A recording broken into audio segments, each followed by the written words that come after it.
to our special webinar series where we have invited from the World Bank our dear friend Ian Kos. Dr. Virmani will be introducing him, and Dr. Virmani, our chairman at EGROW, is chairing the session today. So let me briefly introduce Dr. Virmani, and then he takes over the charge of the session today. Dr. Virmani, as you know, has been the chief economic advisor of our country, and then he was also the executive director at the International Monetary Fund from 2009 to 2012. Before that, Dr. Virmani has spent long years in policymaking. He was at the Planning Commission. He was also the head of an important think tank in our country called EGROW. He has published in refereed journals number of articles. He has number of books, and he is an expert on fiscal issues and geopolitical issues. So with this, I hand over the session to Dr. Virmani, chairman of the EGROW Foundation. Thank you, Charan Singh, Dr. Charan Singh. Let me start by introducing Ian Kos. He is currently the chief economist and director of the Prospect Group in the Equitable Growth Finance and Institutions (EFI) practice group of the World Bank. Prior to that, he was assistant director in the research department and chief of the multilateral surveillance division in the IMF. That is actually when I had some occasion to interact. While I was at the IMF, I was fortunate or unfortunate, whatever you'd like to call it, to be the only economist, professional economist on the board of the IMF. So I was very interested in research and the research-oriented people in the IMF. And I was very fortunate to come across Ian Kos and very impressed by his output and the kind of things he had to say based on research. So we are very happy to have him here, but let me do a little bit more on it.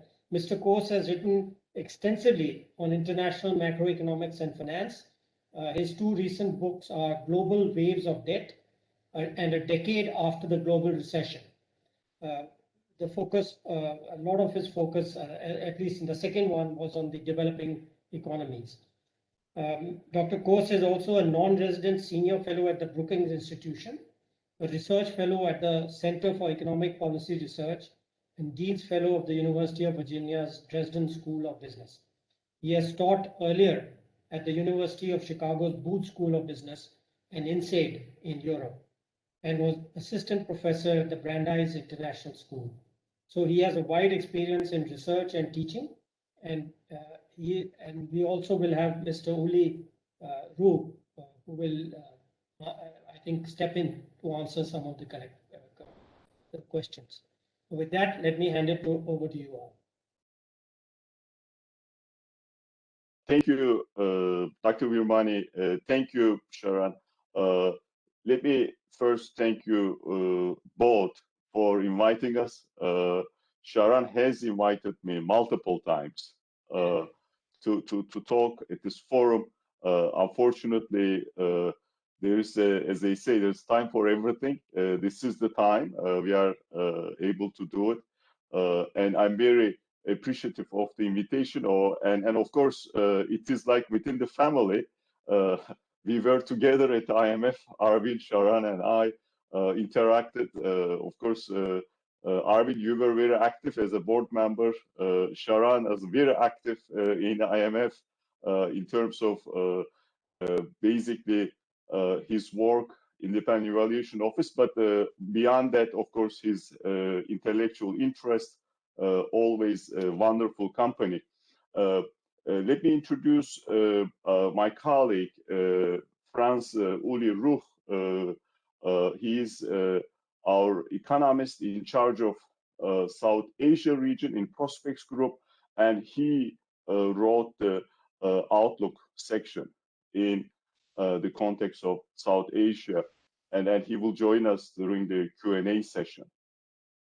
What we are going to do, probably during the next 50 minutes or so, we will go over quickly some slides, tell you what we think about the state of the global economy. Obviously, we are interested in the global aspects. And then during the Q&A session, maybe we can discuss the kind of the other issues. I'm gonna share my presentation now. Okay.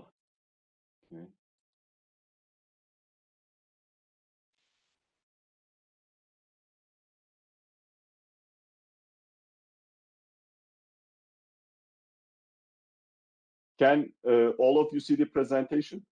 Excellent, thank you.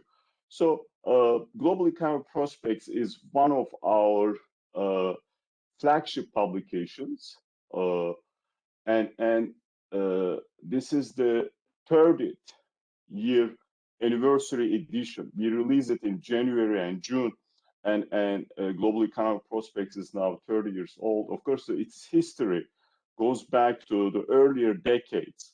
The bank has worked on the global outlook in the context of World Development Report in the 70s and in the 80s under Larry Summers and Stanley Fischer. When they were chief economists, they wanted to have the separate publication, and this is the publication started in early 1991. The 30th anniversary edition, this June edition, has the usual global outlook and the regional outlooks. In addition, it has analytical pieces. Each Global Economic Prospects comes with analytical chapters looking at the issues, topical issues confronting emerging market and developing economies. Here, these three issues are: the first, what will be the global growth scenarios going forward beyond 2021? The second one is this very large trade costs, how large they are, and then what are the possible options to overcome them. And then this issue is inflationary pressures around the world. What does it mean for emerging market economies? We are going to focus on 4 questions to structure the presentation. The first one is, what are near-term prospects for the global economy? And here we think that we will see very strong growth this year. In fact, it's going to be the strongest global growth following a global recession in the past 80 years.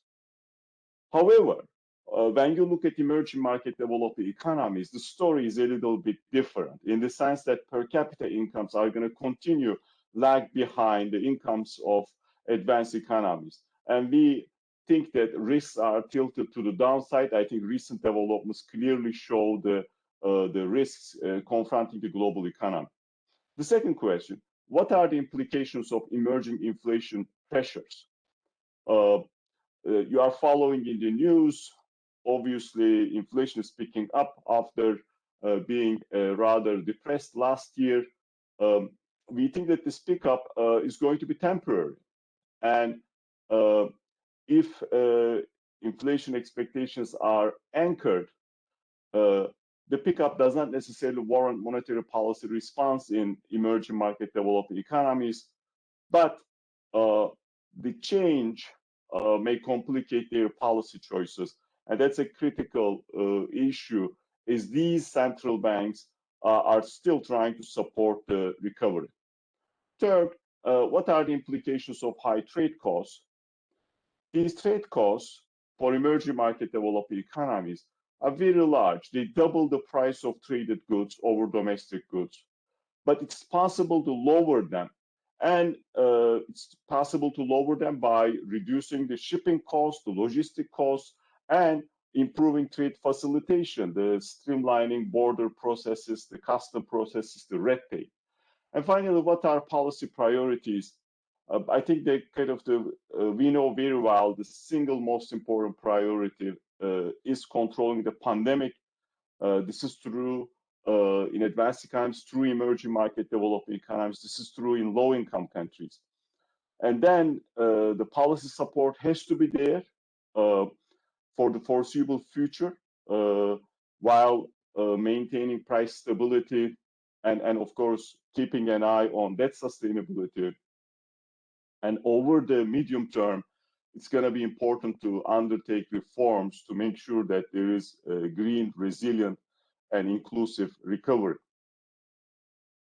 Throughout the presentation, we will use this acronym EMDs. That's emerging market and developing economies.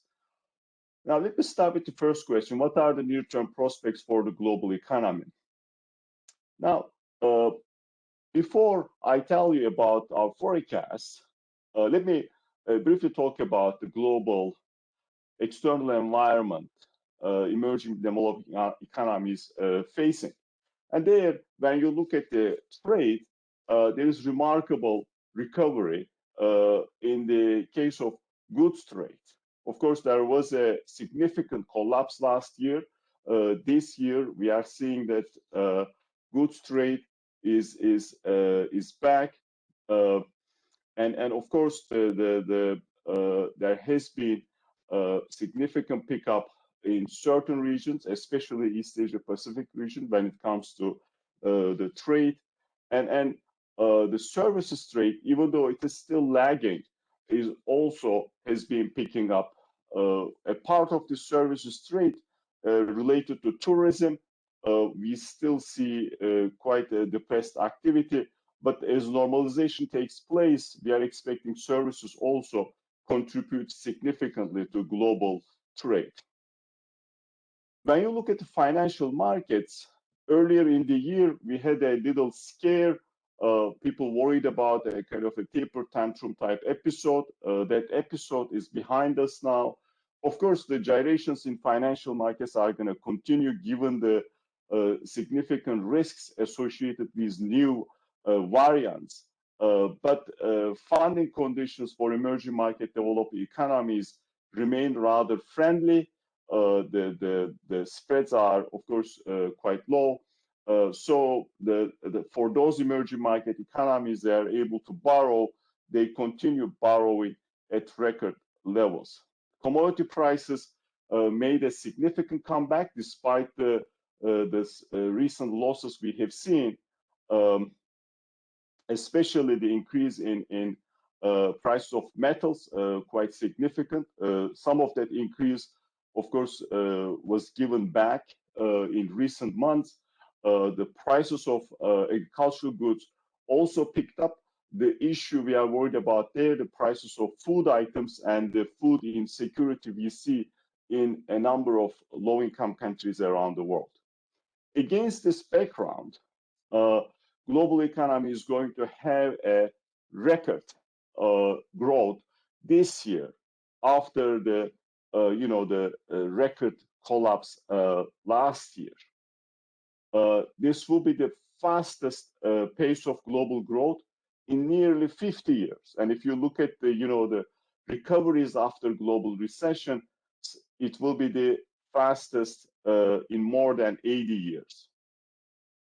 Relative to our January forecast, we upgraded our forecast for this year 1.5 percentage points. A big chunk of growth is coming from advanced economies, led by the United States. We are expecting US to grow around 7% this year, the fastest growth since the mid-1980s.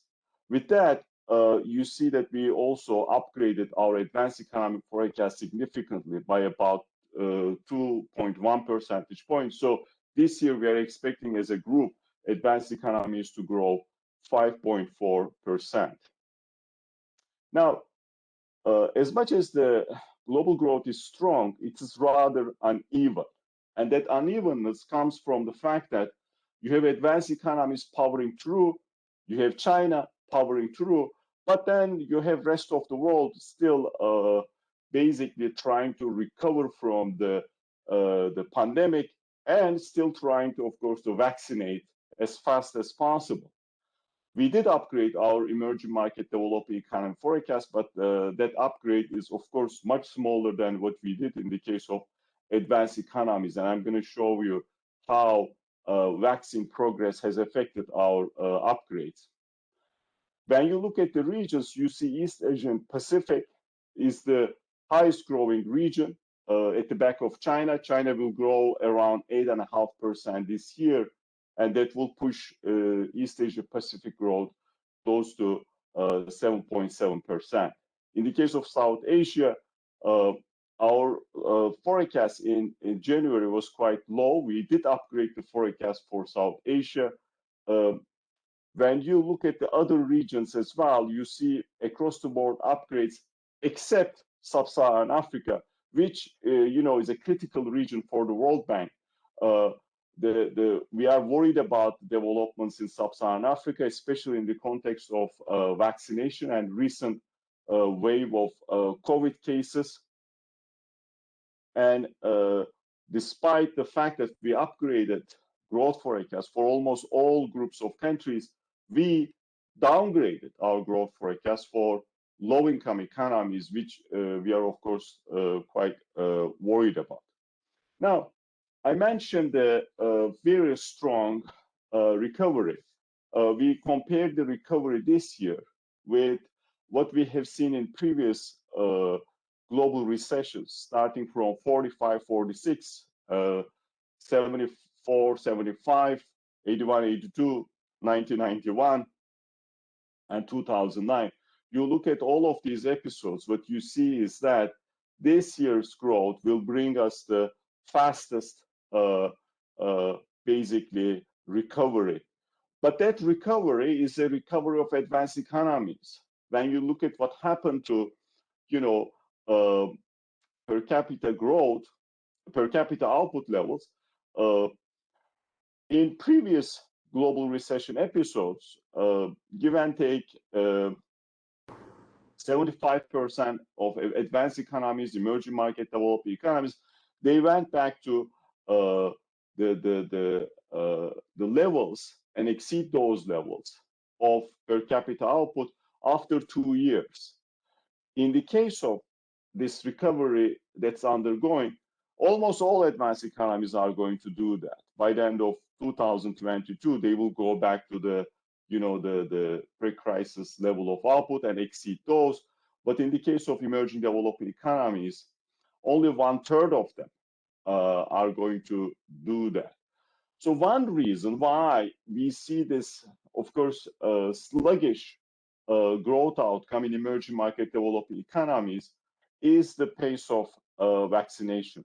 As you can see on the right, depending on the vaccination performance, forecast upgrades differed quite a bit.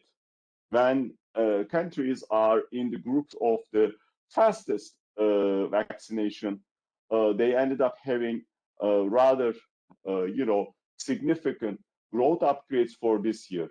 And those that are at the quartile, the bottom vaccination quartile in terms of the pace of vaccinations, they did see upgrades in the case of advanced economies, but in the case of emerging market developing economies, in fact, we downgraded the countries of those countries. We downgrade the forecast of those countries that are lagging behind. Now, one important issue we need to remember is that as much as we have strong recovery this year, there is lost output relative to the levels if we did not have this recovery. And that's what you see in these, basically, in these figures. On the left, you see that we are not seeing global output levels going back to basically the pre-crisis levels. As long as the eye can see here, 2025, in fact, in 2025, global output is likely to be 3% below a pre-pandemic trend. And in the case of emerging market developing economies, we are expecting that loss is going to be around 6%. Now, there are different ways of thinking about this loss. If you think about the cumulative loss, that cumulative loss is much larger. In the case of global economy, that's around 1/4 of global output. So because of the pandemic, we lost so much, and that loss will going to be with us for the foreseeable future. And that's what, of course, you see after these types of global recessions. In this case, the depth of the global recession makes this permanent loss even larger. Now, one important issue we need to remember is that what is going on in terms of per capita income growth. Per capita income growth is critical. Why? Because we want these emerging market developed economies to basically get to the income levels of advanced economies. To do that, they need to grow at a faster rate than the growth rate of advanced economies. What you see on the left here, over the period 2010-2019, you look at emerging market developed economies, you look at low-income countries, you look at fragile states, you look at small states, you look at IDA countries. This countries basically belong to the International Development Association that are eligible to IDA support. These are mostly the kind of the poorest economies in the world. Over the period 2010-2019, their growth rates were faster than advanced economies' growth rate on average. Not necessarily much faster, not necessarily as fast as what we wanted to see, but they were at least growing in per capita terms at a faster pace than advanced economies. Now, what happens over the period 2021-23 for low-income countries, for fragile conflict states, for small states, for IDA countries? What we are expecting is per capita income growth to be lower than the per capita income growth we see in advanced economies. In other words, these economies are not going to get relatively richer. They are going to become relatively poorer when you compare their incomes with the incomes of advanced economies. Now, some regions are going to have a bigger problem than other regions. Take, for example, Latin America and Caribbean, this here LAC on the right side, Middle East, North Africa, MNA, and Sub-Saharan Africa. These economies basically were not able to add to their per capita income during the past decade relative to the per capita income levels of advanced economies. And during the next 3 years, they are going to become even poorer relative to advanced economies at a faster pace than this happened during the past decade. So the problem with the pandemic, of course, it led to a very major health crisis. It led to a major economic crisis. And for the foreseeable future, these economic implications of the pandemic will be with us.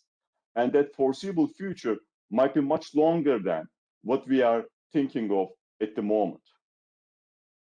Let me briefly talk about risks to global growth.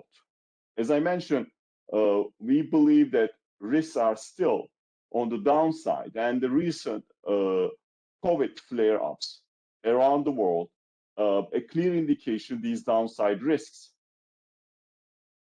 If we continue having these types of flare-ups and there are delays in terms of vaccination rollouts, we will end up, of course, with weaker growth outcomes.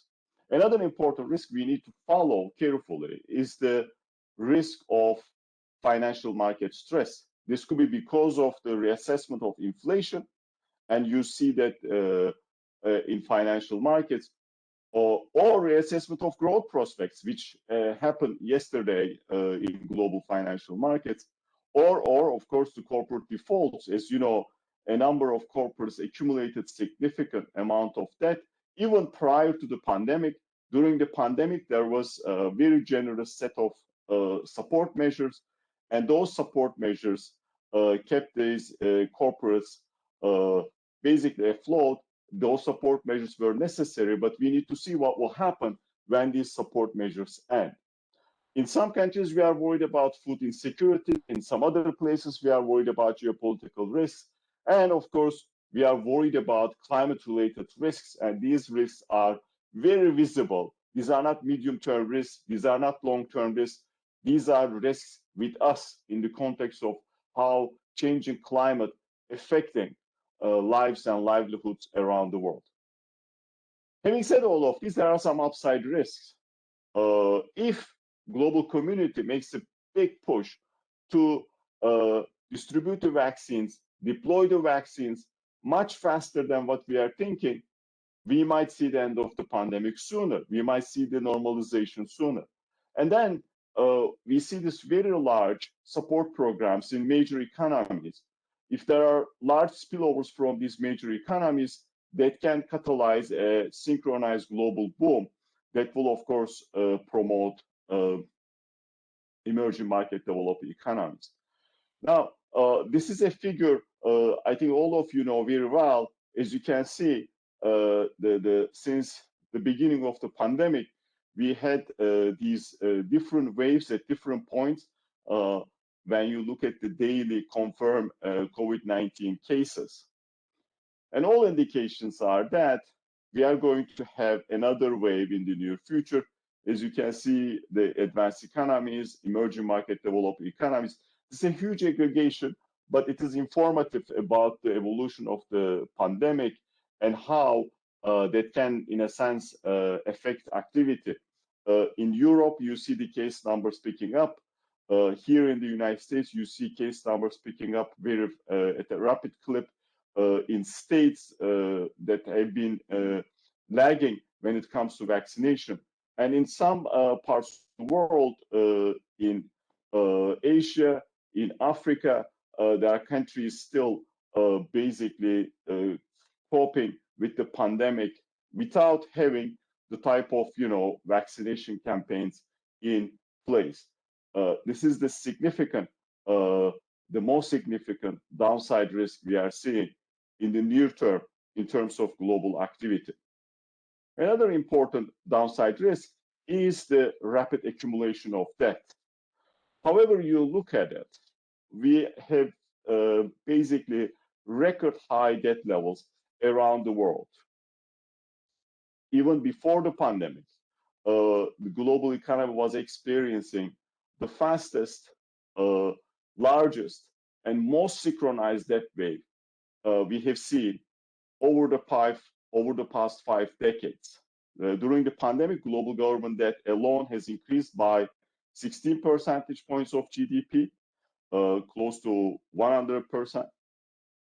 And of course, now when you look at the emerging market developed economies, when you look at the advanced economies, you see government debt levels breaking records when you look at how they compare with the government revenue. That's what you see here on the figure on the left. This is important because if your debt is basically increasing relative to revenue at a fast clip, sooner or later, especially in the context of emerging developing economies, you will have very serious problems.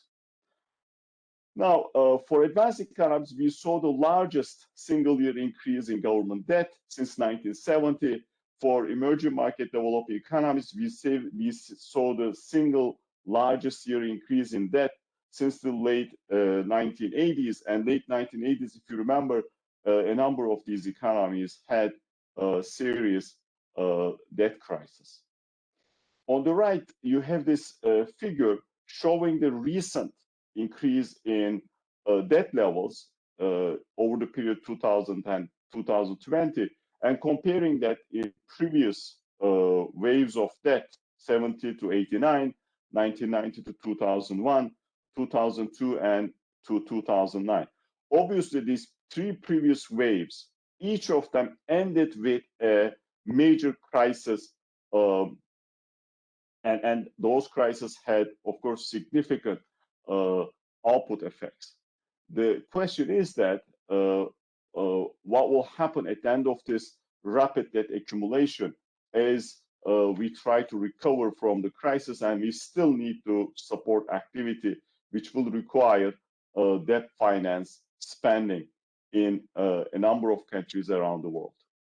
Let me briefly talk about an upside risk, and this upside risk is spillovers from large economies. In this case, the spillovers from the US.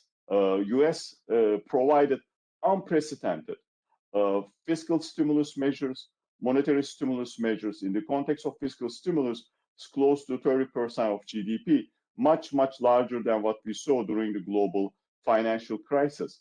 And when the US growth increases by 1 percentage point, that has a significant impact on emerging market developing economy growth, excluding China.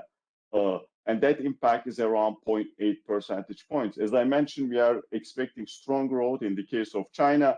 Euro area will deliver strong growth as well. So the cumulative impact of these spillovers could be sizable if we see the kind of the rapid turnaround in trade that continues, rapid, basically normalization of activity in these economies as well as in emerging market developing economies. And when you look at what happened during US expansions, expansions in the United States had implications for other advanced economies as well as emerging market developing economies. And we are hoping that it will happen in this case as well. We will see these types of positive spillovers. Now, there are some downside risks. There are some upside risks. What is basically the main message? We are going to see high growth this year. We are already in July, but beyond 2021, the growth outcomes remain quite uncertain. There's a real possibility of a strong sustained expansion with global growth averaging near 5% through 2023. This upside risk, you see our scenario range, could materialize if a faster and more equitable global vaccine rollout keeps the pandemic in check. The type of technological change we witnessed during the pandemic translates into stronger productivity growth, and EMD policymakers put in place aggressive growth enhancing reforms. But as you can imagine, I am talking about a number of things going right at the same time, and unfortunately, that does not happen as often as we would like to. There is this possibility global recovery would falter beyond 2021, and global growth could be much weaker if new virus strains cause persistent local resurgences of the pandemic, if mounting inflation pressures led to a sudden tightening in global financial conditions. In this case, the global outlook would a lot like a short-lived global growth and disappointing recovery that's followed by a kind of a stress episode. So it's early days to make predictions for 2023. But what happens in 21 and 22 will certainly have implications for 23. Let me turn to the second question. What are the implications of emerging inflationary pressures? It's quite remarkable what we have seen over the past 12 months. In October 2019, the economists had discovered the world economy's strange new rules. And articulated this idea that inflation is no longer relevant and inflation is not going to be with us anytime soon. In December 2020, the economist cover was, will inflation return given the inflationary pressures in advanced economies? Now, however you look at it, there is quite a bit of increase in inflation. After declining in the first half of 2020, global inflation has rebounded quickly on recovering activity. So last year we had the collapse in demand, we had the plunging oil prices, global consumer price inflation declined by 0.9 percentage point between January and May 2020. Since May 2020, however, inflation has steadily picked up, as you see on the left chart, and now had risen above the pre-pandemic levels in both advanced economies and emerging market developing economies. The inflation pickup was broad-based and present in almost 80% of countries. So if inflation is increasing in your country, it's not an exception. It has been pretty much increasing everywhere. Inflation, after all, is a global phenomenon. During the pandemic, inflation in service and non-food goods sectors were subdued, while food inflation has increased quite significantly. In some countries, supply disruptions such as market and trade restrictions or curfews appear to have affected domestic food supply chains, increasing wholesale and retail markups, and contributed to rising food price inflation. And food supply instability during the pandemic has coincided with episodes of conflict in some emerging developing economies. While these inflationary developments partly reflect lower levels of inflation at the beginning of 2020, inflationary pressures are unlikely to dissipate soon. When you look at the figure on the right, you see that PMI output prices, so the purchasing managers report growing pressures of input as well as output prices in 2021. So inflation is there, and we saw, in a sense, a kind of a rapid pickup in inflation, much faster than what we have seen in previous global recessions, even though the pickup was from a low base. So what can we expect for global inflation going forward? Here, we undertook some model-based assessments, as well as we look at the survey-based inflation expectations. As you can see on the left chart, our model-based estimates suggest that an increase in annual inflation, average global inflation, by about 1.4 percentage points between 2020 and 2021. Consensus forecast, here it's in the right chart, point to a somewhat smaller increase of about 1 percentage point. So inflation is going to be higher by the end of the year at the global level. The question is how higher it's going to be. And our estimates in the baseline suggest it's going to be anywhere between 1 percentage point to 1.4 percentage points. Now, with this, obviously, financial markets are quite worried about inflation increase being permanent, and you see a higher level of inflation for an extended period of time. But when you look at the inflation expectations, as much as the 1 year ahead inflation expectations picked up a little bit, still they are within the ranges central banks consider acceptable. And if you look at 5 years ahead inflation expectations, they are quite stable as well. This is true for emerging market developing economies. Ultimately, inflation is a problem if inflation expectations are no longer anchored.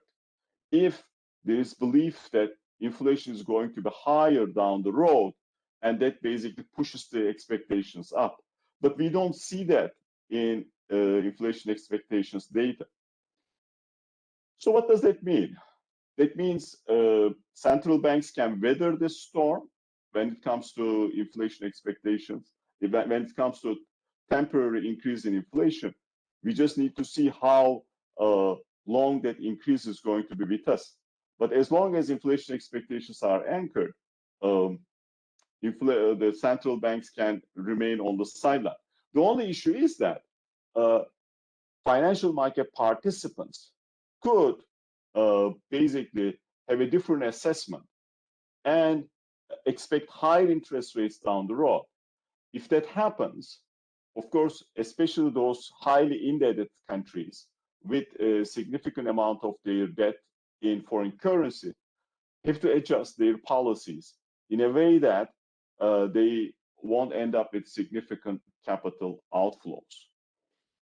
The problem with that, while a number of emerging market developing economies still trying to support their recoveries with monetary policy accommodation, such a sudden change in policy becoming less accommodative will have implications for activity.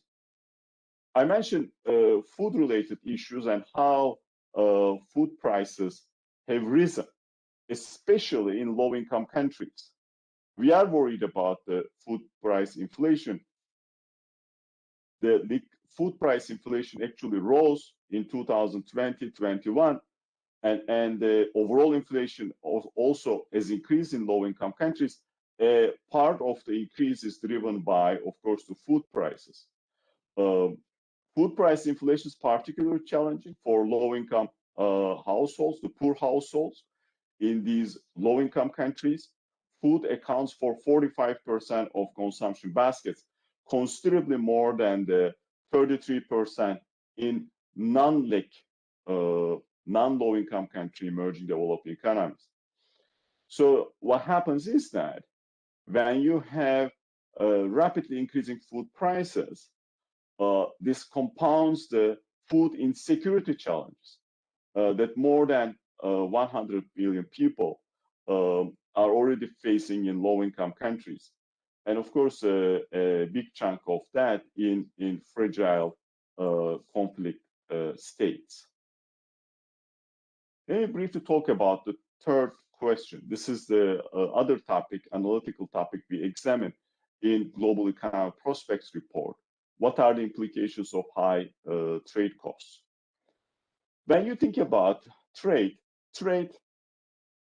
has been an engine of growth for emerging market developing economies. Trade tend to grow much faster than growth of output prior to the global financial crisis. As you can see, over the period 1970-2008, trade growth was higher than output growth. Now, after the global financial crisis, trade growth still remained higher than output growth, but the difference between these two growth rates shrunk quite significantly. And if you look at long-run trade elasticities, what you see is that these elasticities have declined over time. There are different reasons for that. One reason, of course, the maturation of global supply chains. Another reason is weakness in investment, the weakness in durable goods trade. All of them affected the elasticity of trade to output growth. And now you have a much lower elasticity than what you used to see before the global financial crisis. One important issue we need to think about when we think about trade, since it is an engine of growth and we would like trade again to be an engine of growth, is the trade costs. These costs are much higher in emerging market developing economies. When you look at the tariff equivalent of these trade costs, basically here we are thinking about the cost of trading of goods within the border versus bringing a good from outside to the country. Because of these trade costs, the goods of the internationally traded nature, internationally traded goods, 2 times more expensive than domestically traded goods. A part of this difference, the cost difference between the international traded goods and the domestically traded goods, tariff rates. But tariff rates have been coming down, and they account for about 7% of the trade costs in emerging market developing economies. So there are all types of costs out there, above and beyond the visible cost of trade associated with tariffs that basically elevate the cost of trade. At the sectoral level, what we found is that the trade costs are higher for agricultural goods than for manufacturing goods, about twice as high in advanced economies, in emerging market developing economies than advanced economies. And of course, you know, all types of challenges associated with trading basically contributing the trade costs. Now, what we saw over the past decade, a decline in trade costs. And there is no question about that. You see it on the left figure. Trade costs decline, but in the case of emerging market developed economies, trade costs still sizable and much higher than the trade costs we see in advanced economies. When you look at the decline in trade costs, a big chunk of the decline is due to basically decline in shipping costs and the logistical costs, improvements in trade policy, and improvements in customs and border processes. Going forward, it's going to be critical to reduce these logistic costs, reduce the costs at the border, improve shipping connectivity, and improve basically the cost structure of shipping to reduce the trade costs. So it becomes again, trade becomes again a significant engine of global growth. Let me turn to the fourth question. What are policy priorities? Here, the single most important policy priority is ending the pandemic. And there, policymakers have to find a way to accelerate vaccine distribution and deployment. There is a big discrepancy in the context of how much progress advanced economies made, how much progress emerging developing economies made, and how much progress in low-income countries made. This pandemic is not going to end unless it ends everywhere. We cannot think of pandemic ending in advanced economies and basically continuing in emerging market developing economies. Even in remote corners of the world, we need to find ways to undertake vaccination campaigns and basically eliminate the pandemic and make sure we are not dealing with new variants of the pandemic. Macro policies are critical when it comes to activity.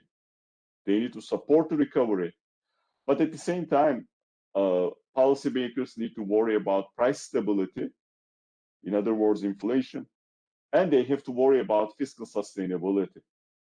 When there is such a major collapse in activity, policymakers have to come and provide the support. There is no question about that.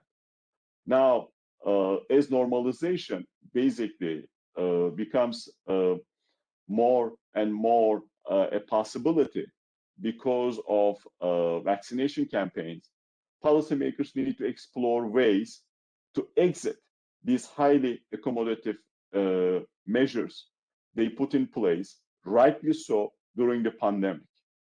They need to do that very gently, thinking about the implications for activity and thinking about of course, the long-term adverse impact of the pandemic on activity.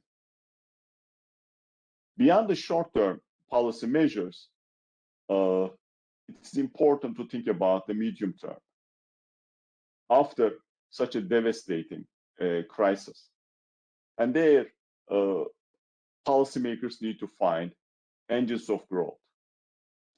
In this edition of Global Economic Prospects, we emphasize the importance of trade and how critical to reduce these trade costs. And of course, there are policies related to worker reallocation. Sharon mentioned socioeconomic implications of the pandemic. One important implication, some of the jobs lost. And we need to find ways to reallocate workers, rapidly basically train them so they can be employed in sectors that are still conducive to rapid growth. Raising human capital is more important today than it was before the pandemic because there has been a significant erosion of human capital driven by, of course, the lost school days.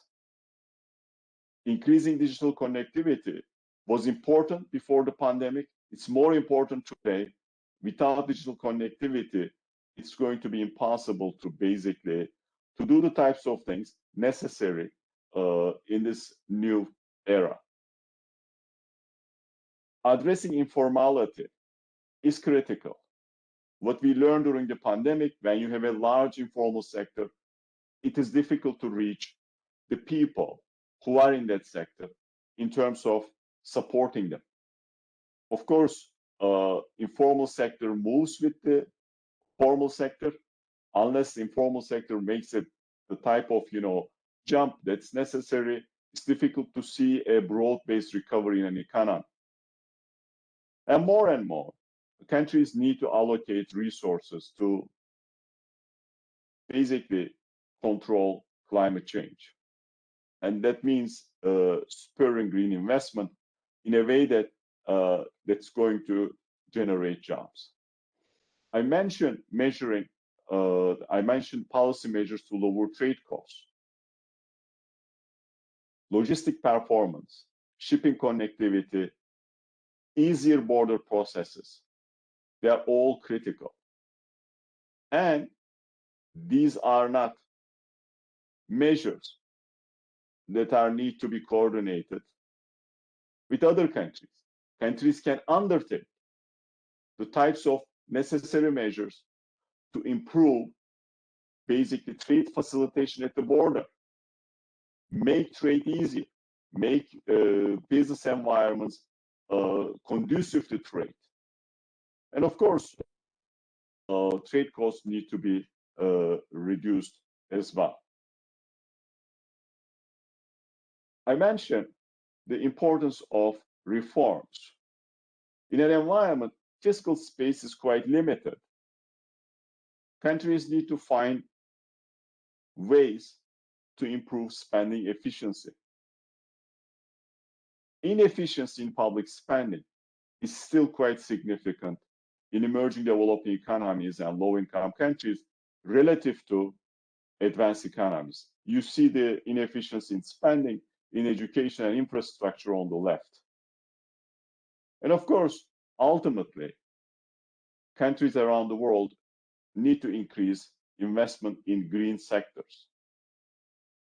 Every day, we hear news that basically vividly show us the implications of climate change in advanced economies, in emerging markets, in low-income countries.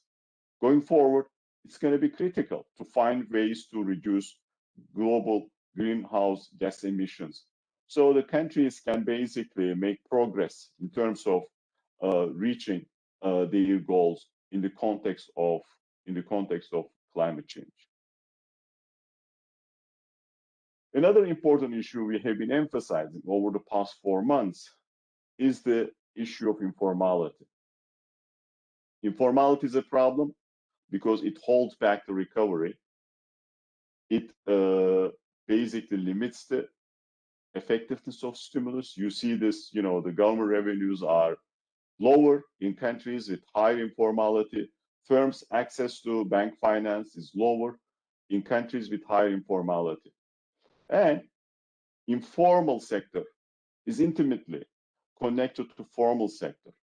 So if you would like to see a broad-based recovery that reaches not just basically the well-off, as well as those unfortunate segments of society, you need to make sure you are setting up the social safety nets that are going to be conducive for formality, that are going to be conducive to expand the tax base, and that are going to be conducive to reduce inefficiencies associated with informality. So over the past 1 hour, I provided a glimpse of the issues we discussed in the latest edition of Global Economic Prospects Report. I focused on 4 questions. The first one, what are near-term prospects for the global economy?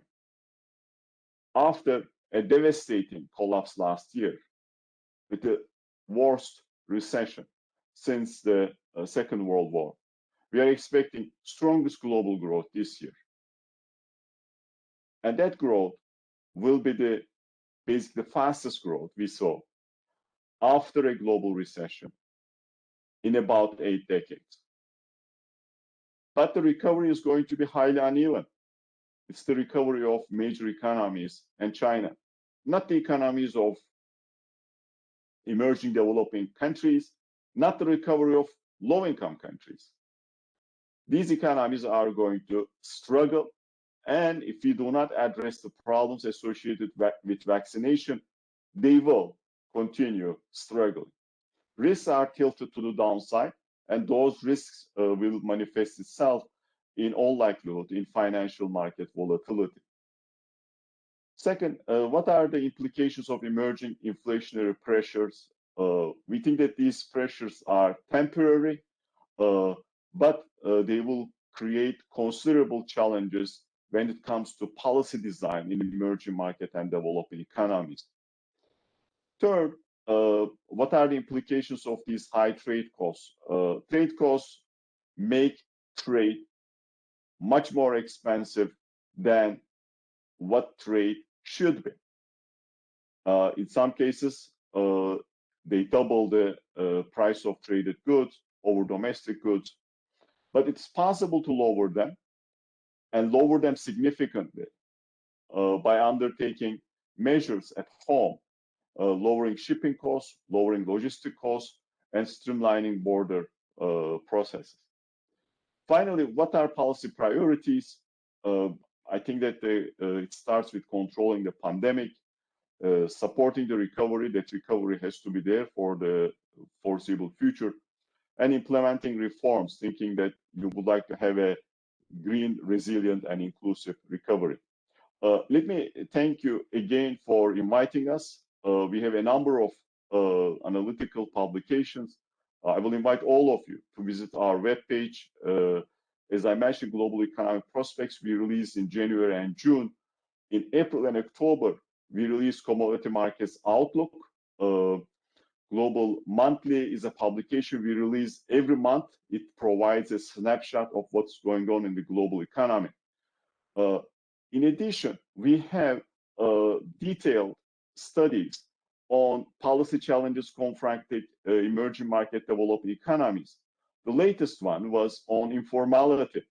The previous one was on productivity. We studied debt issues, we studied inflation issues, and we have new studies underway. So let me thank you again. I look forward to the discussion. Thank you. Thank you. Thank you. So before I open up for questions, I just want to make a couple of points.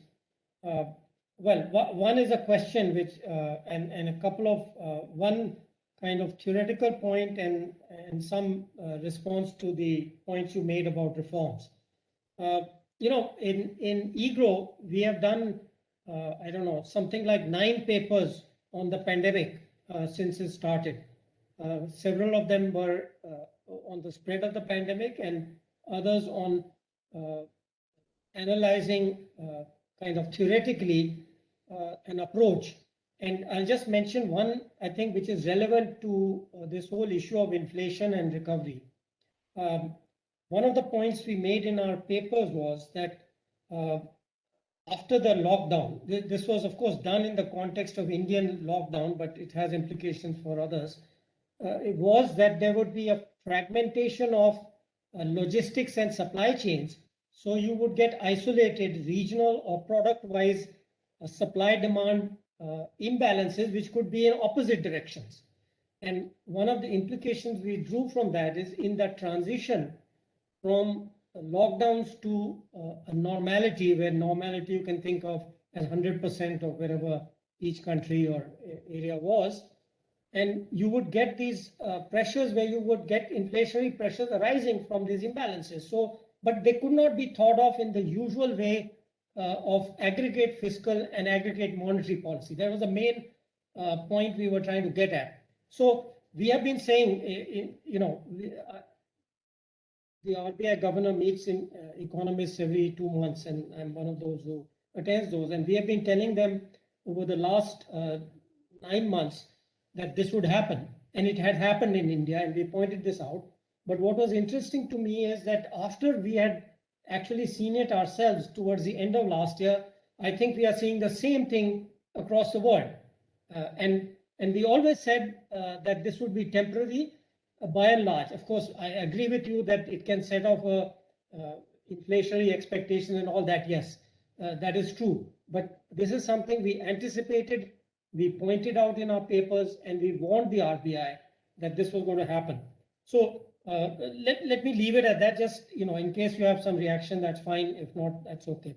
Now, the second thing is that one of the implications is that both on the fiscal and the monetary side, there were implications. I leave the monetary because you haven't really got into that. But the fiscal implication, which again we pointed out, and we have a paper on this, implications for fiscal and monetary policy, was that because of this fragmentation, the usual type of thing, at least in India, I mean, as I said, we were focusing on India because we have not studied the world. We didn't want to, be know-it-alls.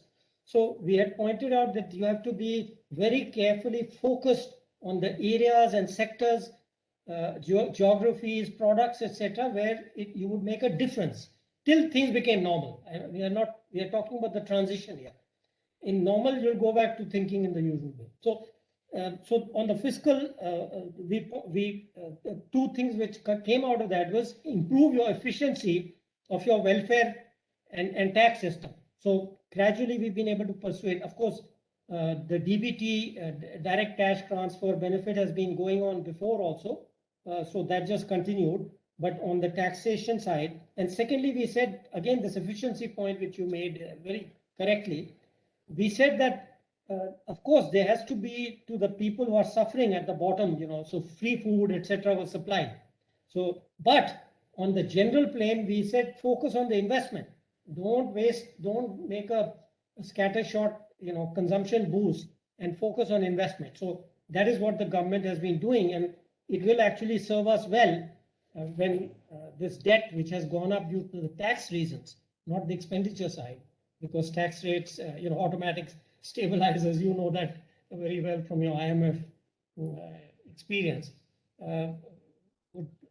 But very briefly, I want to also touch on each of the points you made on the reforms. So on trade reforms and costs, I think the government's focus has been on infrastructure for quite some time. And part of that was a 30% increase in the infrastructure expenditures in the last budget. But it's not only that. The interesting point in India is that, and again, sorry, the reform part is what we have been stressing right from the beginning. Because of this fiscal, we knew the fiscal will jump. The focus was to make things more efficient and do the reforms which will help in that. So basically, the infrastructure focus was already there. They focus on expanding the infrastructure, but also on what is called assets monetization, a very interesting new concept. Instead of selling everything, don't wait till you can kind of get rid of everything in the public sector. Start monetizing assets. So that's another thing which has come in the budget, with certain segments, let's say, of the railways or some other thing which infrastructure still remains under the government, but certain parts of it can be parceled out and monetized. So things like that. The corporate income tax to attract reform to attract foreign investment, which is intimately linked, of course, to the trade efficiency and supply chain.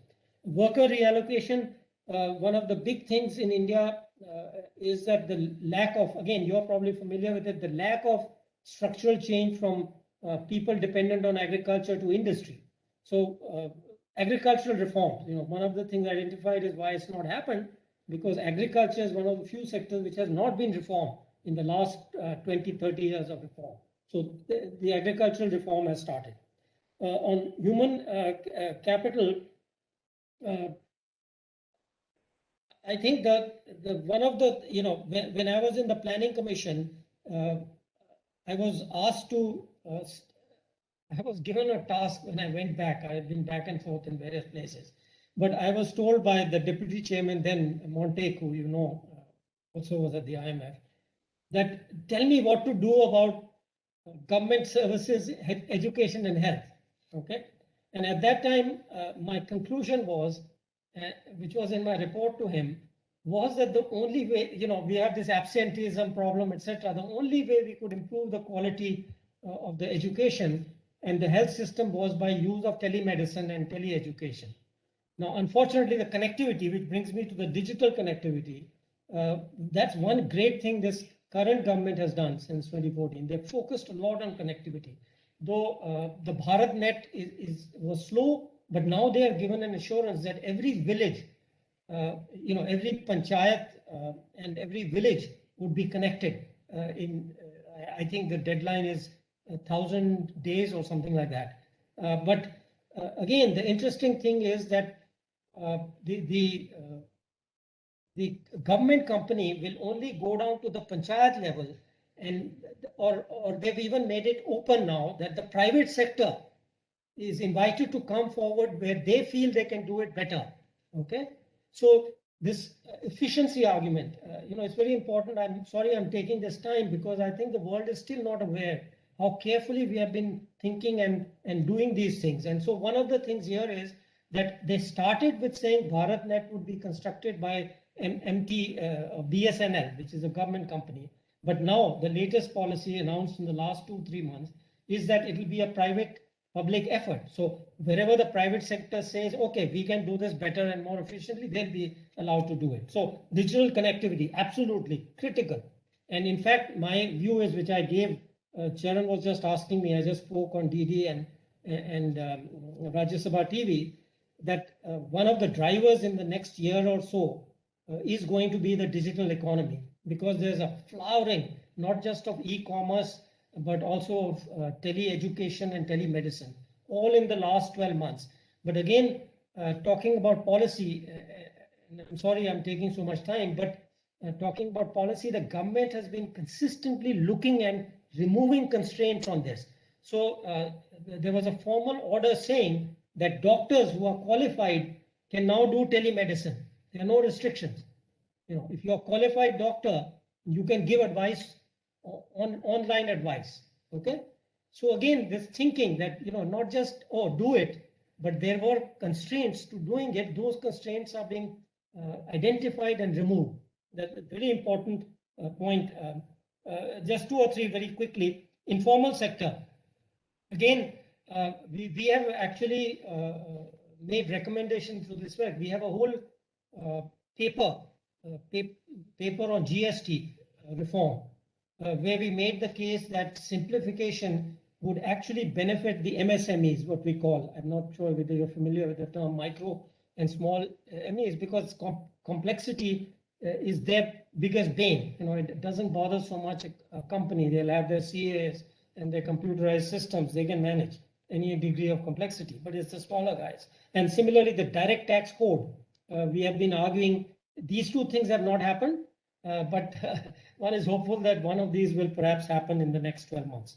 And of course, the labor reforms, which cut across some of these things, because the human capital to be used, that flexibility in labor is also needed, for new companies especially.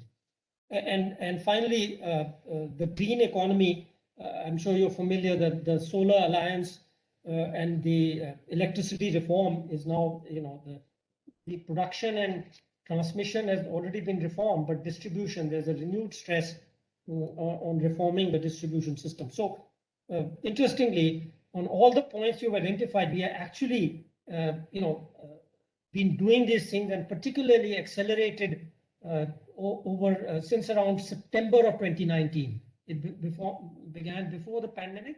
There was a period of drought, you could say, before 2019, which a lot of people in the world, and including perhaps in the World Bank, I don't know, Professor Mr. Roy would probably tell us, but there's been a lot happening, and now it is much more carefully thought out and directed to removing the constraints.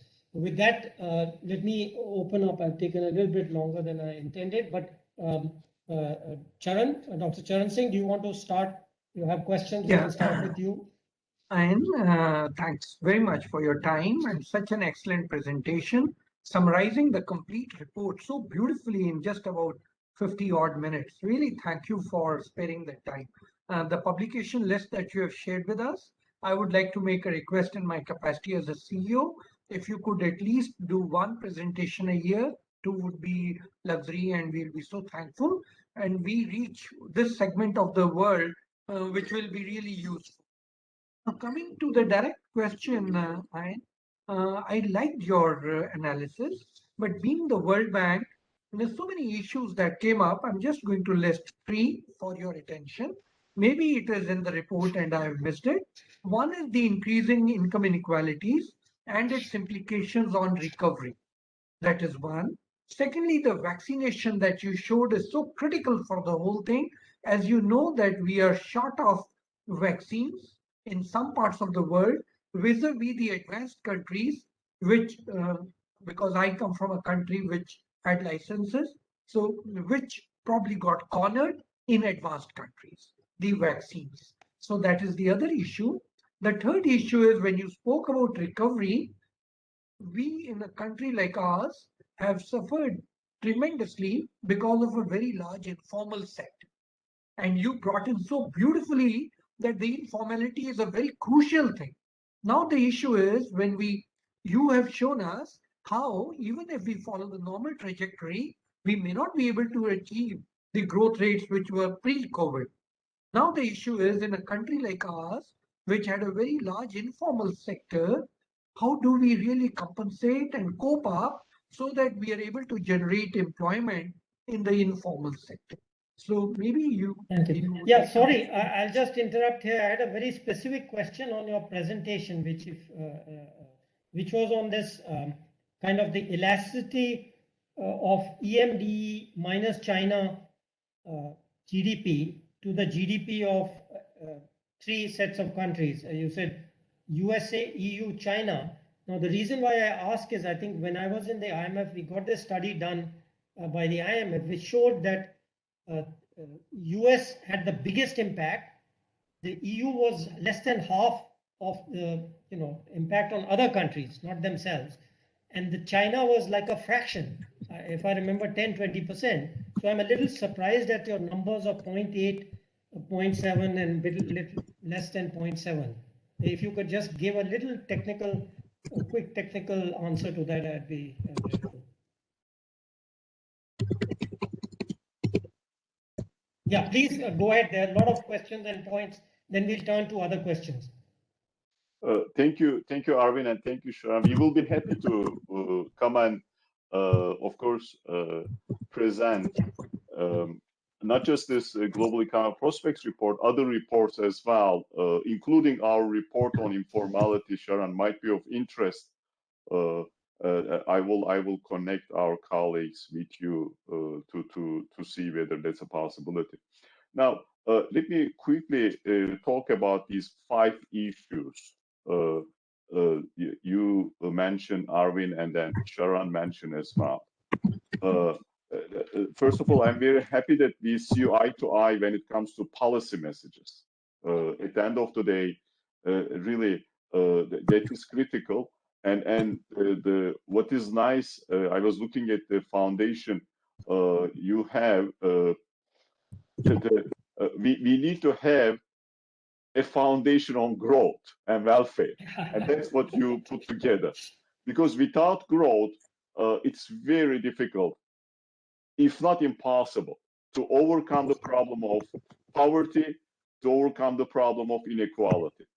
So, and I think all the issues you discussed, Arvind, was about these reforms, and most of them are, of course, the structural reforms that will require time, energy, and ambition.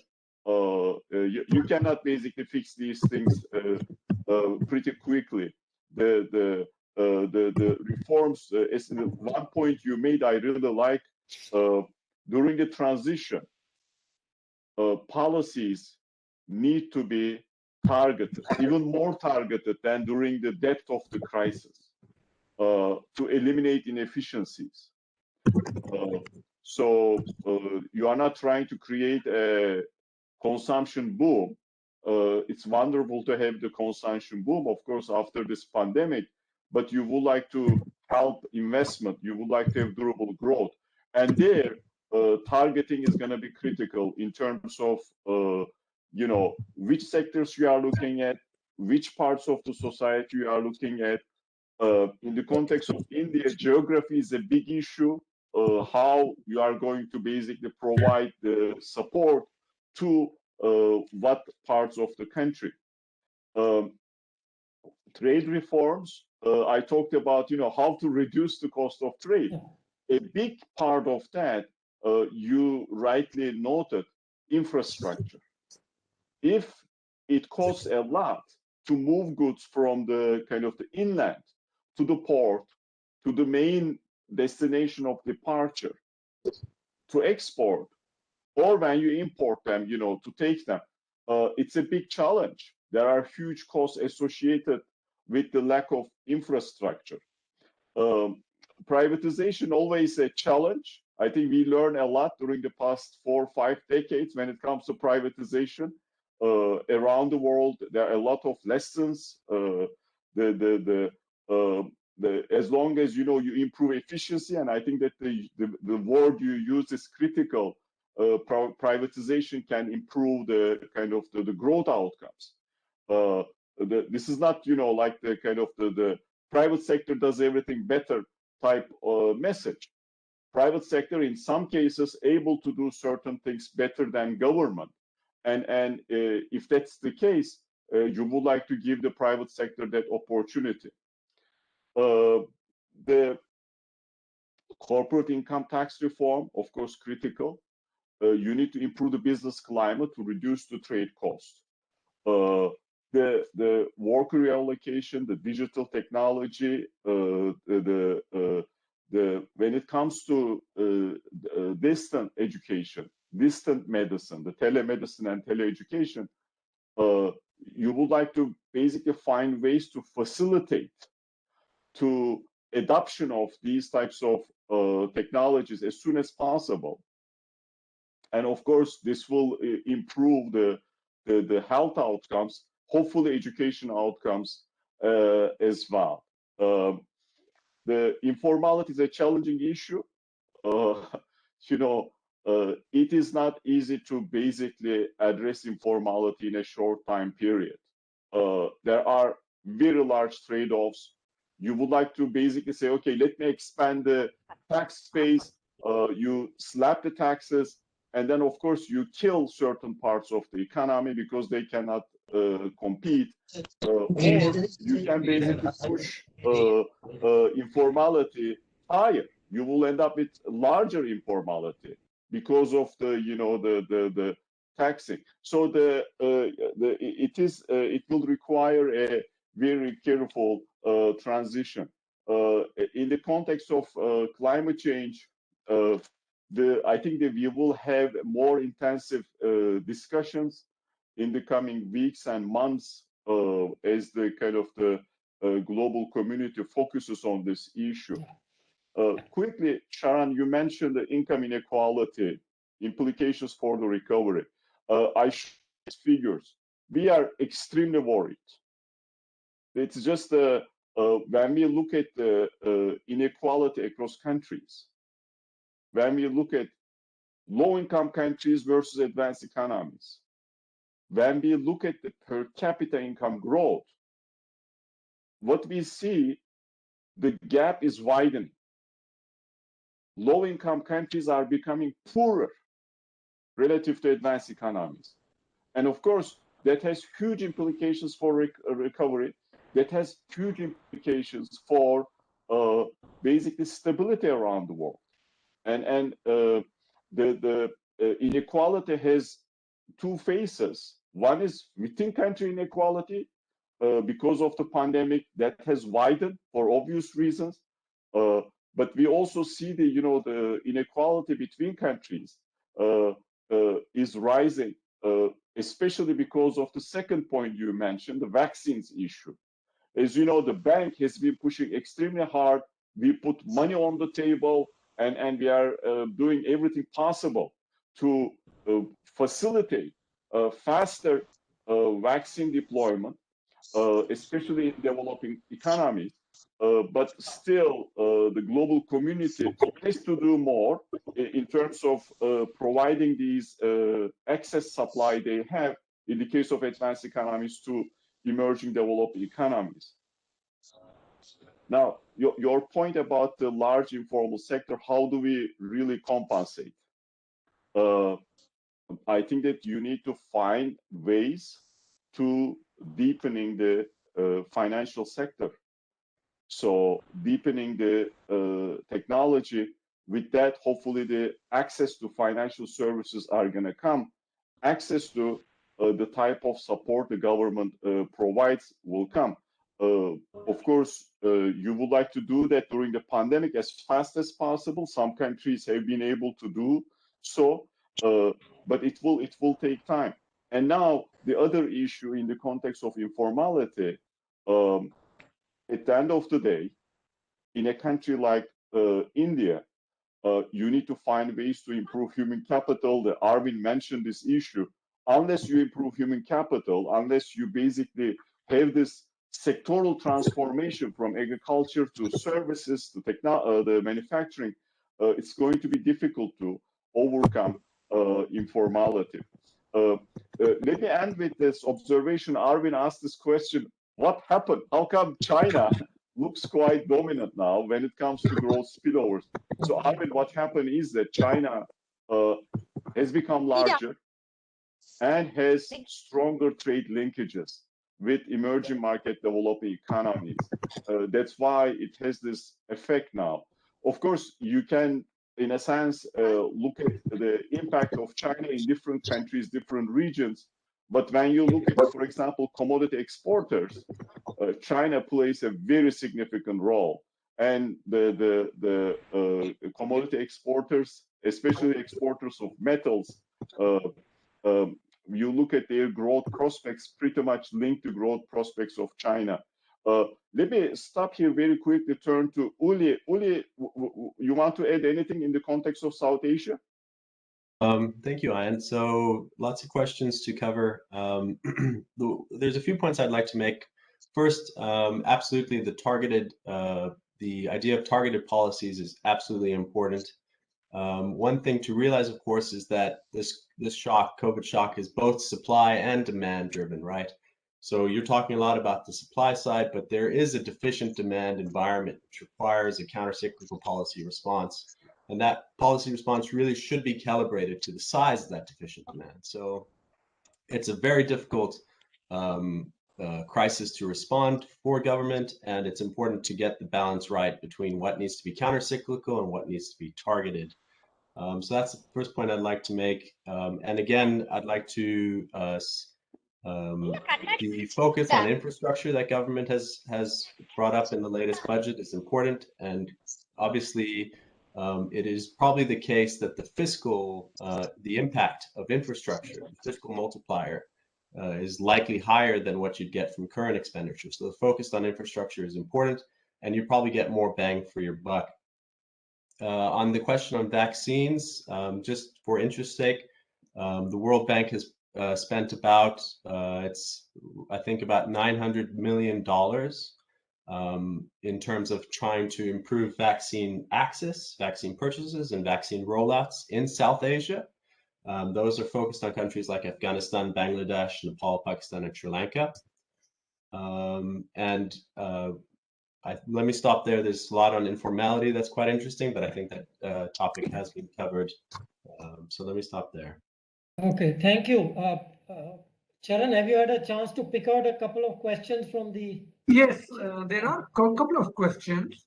One of it is, of course, both of them have answered in their own way that there is this vaccination problem which has to be sorted out.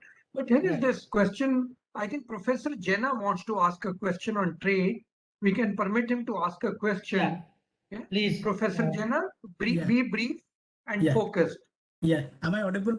So thank you, Coach, for your very good presentation. So when we are talking about that more trade cost in case of emerging and developing countries, what I'm thinking that emerging and developing country, if they will do the trade on the basis of cultural proximity, language proximity, and like what the distance, that gravity model is talking about, if they will do the trade with that when they have like a smaller distance compared to a larger distance, and if they will do the trade, the countries which have they have RTA, regional trade agreement, and they have a BIT, that is bilateral investment treaty. I think that like the investment cost will be pretty low. So what is your take on this? Thank you. The other question which we can share because of paucity of time, and you are starting your day there, so I know you must be too much tight on time, is a question from Muhammad Asad Uzzaman. What will be the role of World Bank with regard to policy of states in integrating MSMEs and supply chain to further boost the economy of developing countries, as better market reforms will lead to better ways to fight the pandemic? Actually, let me add to that. This whole talk of diversification of small supply chains, the pandemic has shown vulnerabilities, etc. If you can say a little bit on that, would be helpful to everybody. Thank you.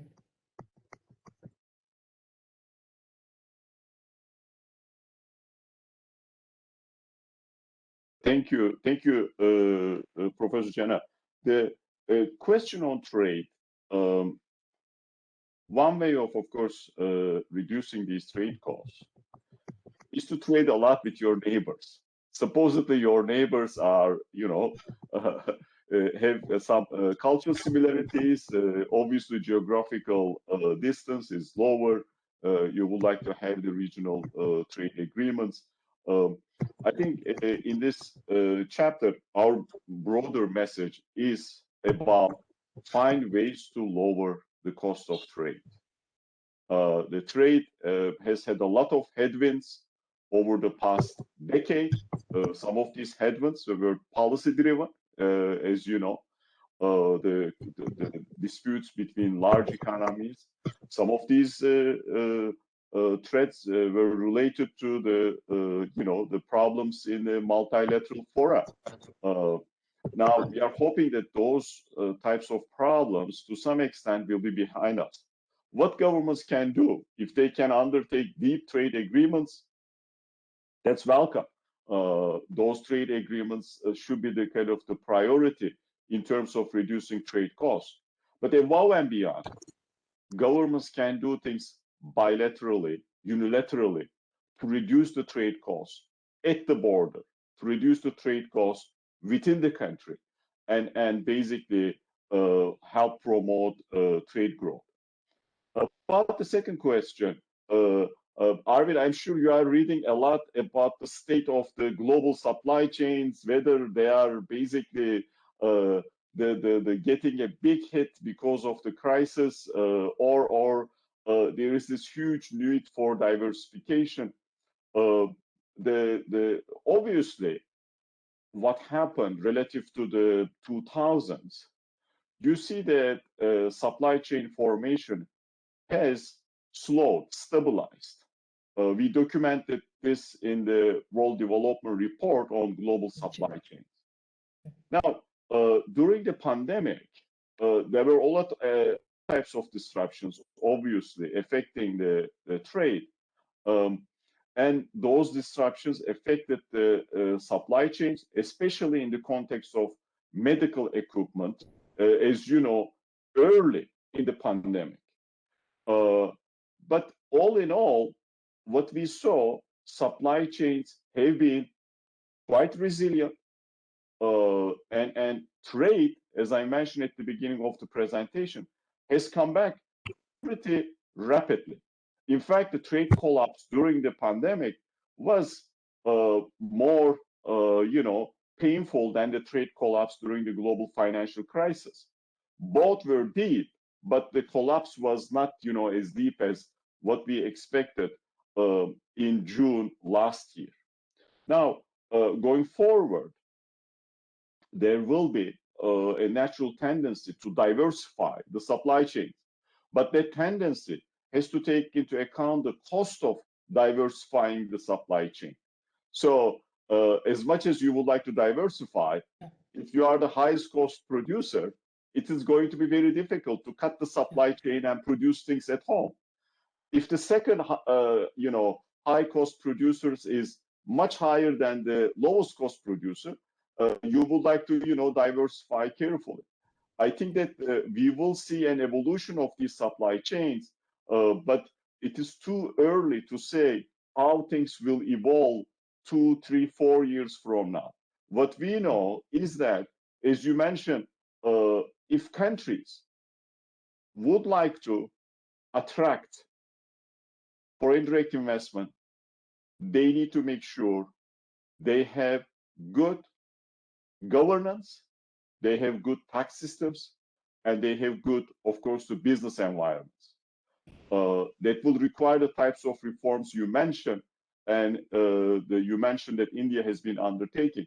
So it's difficult to be outside of the global supply chain, and it's necessary to basically provide the policy environment to in a sense, to integrate in a meaningful way. But let me stop there. Thank you. Yeah, I don't want to take up too much of time, but just two related things, which also may make it a little more interesting for the others. One is that the puzzle is on the logistic costs. I believe the China-US logistic costs have jumped by like 100%. That's quite amazing, because if the trade went down, you should have surplus capacity. And then when it goes back up, it should be normally at the same price. I mean, I'm just talking broadly. So that's a bit of a puzzle for us here. And second point, connected to your first, which I agree with in general, but I just like to point out, what I've actually seen with people I know is that it seems like the incremental demand, so to say, that people are not going to just shift, let's say, they import 100 as a thing. They are not going to shift 10, 20, 30% of that to India. But what I am seeing is that when there is an excess over that 100, they seem to be preferring India rather than just getting it from that. So I believe the supply chain shift will, in most cases, will be like that.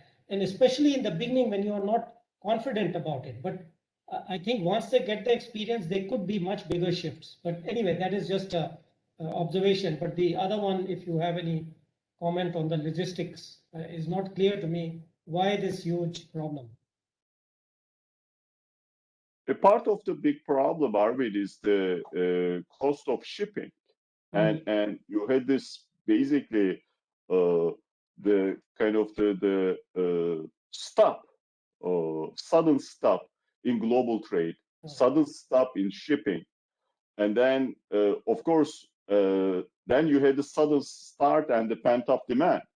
And my understanding is that it's very difficult to, in a sense, to provide the type of freights and the shipping capacity to meet this type of demand. But again, what I learned basically from the kind of the industry participants, these types of cost increases will moderate themselves as on the one side demand adjusts, on the other side the supply adjusts. Let me turn to Uli one more time if he wants to add anything on the supply issue. Uli? Thank you, Ian. So if you look at one possible measure of shipping costs, which is the World Container Index, we've seen a more than 3 times jump compared to a year ago by basically the middle of July. And it's really what Ian has been speaking about around the sudden stop and then recovery in goods trade and the shift from services to goods trade. And the other compounding issues is you obviously have pandemic related disruptions happening at specific ports. For example, a port in China recently saw a disruption to its services, which is now returning to normal. And you also had the Suez Canal blockage recently, which don't know how long that sort of takes to move out of the system, but that was also an issue. And if I could just make one more point on trade, on the earlier point, South Asia remains one of the least regionally integrated regions in terms of an emerging market and developing economy region. And so clearly there are a lot of benefits that can come from integrating within the region to lower trade costs and to boost trade for all economies, which are mutually beneficial. Thank you. So Charan, I think we've taken more than, I think, 100 minutes. So I don't know. Do you want to end it? Yeah. Yes, Okay. we should end it because Yeah, both of them are okay. starting their day. That was a great pleasure to have both of you here. Thank you. And as Charan suggested, perhaps on a different topic, we can have you or one of your colleagues back here. With that, let me just hand it to Charan to conclude the.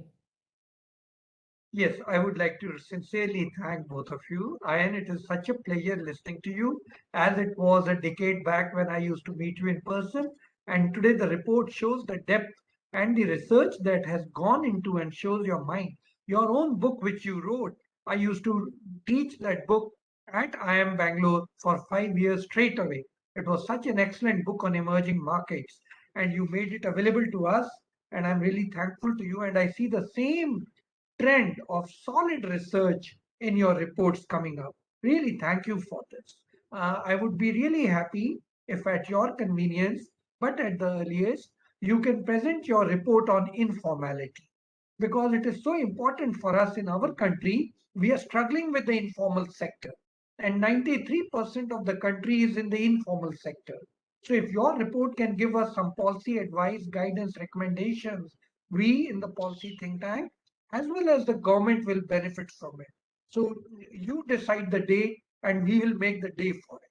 So I want to thank you for even offering that opportunity to us. The presentation today has been so rich. I'm sure everybody would like to make use of it in the classrooms and otherwise. It will be available on our website by tomorrow noon. I will send a personal copy to you, Ayan, as well. I don't have your email, but if you can send it, I'll send you personally with my thanks to it. Next week, no, not next week, next Friday, July 23rd, we are having a special webinar on implications for India on US withdrawal from Afghanistan.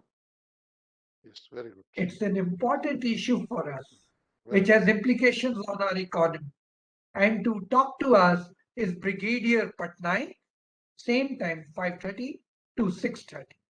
I would invite all of you to make time and listen to this presentation.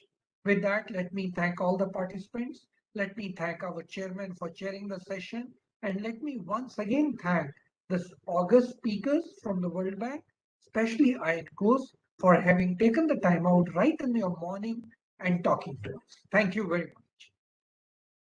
Thank you very much, sir. Very nice. Thank you. Thank you. Thank you, sir.